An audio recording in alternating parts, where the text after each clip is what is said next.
Good afternoon, Kois. For today's vlog ay may aayusin tayo na fetal monitor. Electronic fetal monitoring is a procedure in which instruments are used to continuously record the heartbeat of the fetus and the contractions of the woman's uterus during labor. The method that is used depends on the policy of your OB-GYN or hospital, your risk of problems, and how your labor is going.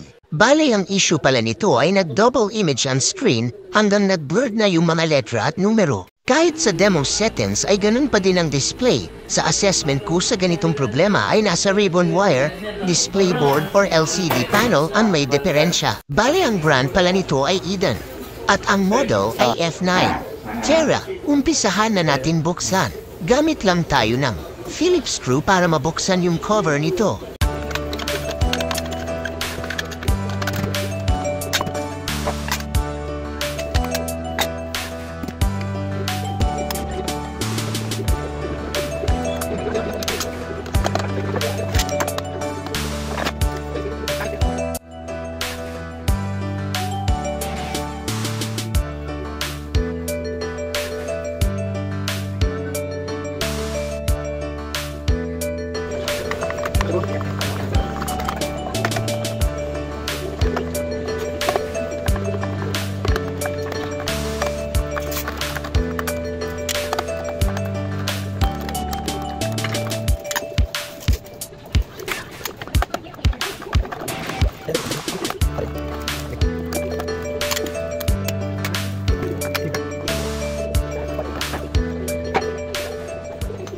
At ito ang electronic port sa loob ng fetal monitor. Ang hahanapin lang natin ay kung saan nakakonect yung ribbon wire ng LCD. At ito ang ribbon wire ng LCD.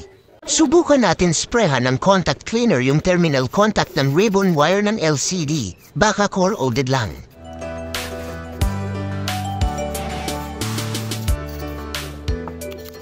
At tapos ko nang ginamitan ng contact cleaner, masubukan natin kung gagana ba ang aking pamamaraan sa pag-aayos.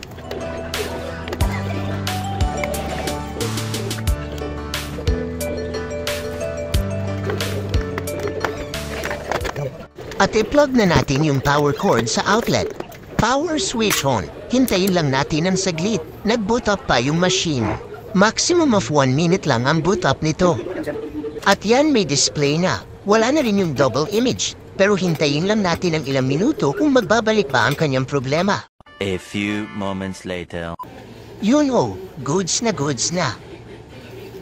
Tara, pasukin natin yung demo mode. Punta lang tayo sa service menu. Kung sinong gusto malaman ang password ay mag-message sa page ko at ituturo ko sa iyo. At naka-demo mode na. Sa tingin ko ay goods na ito.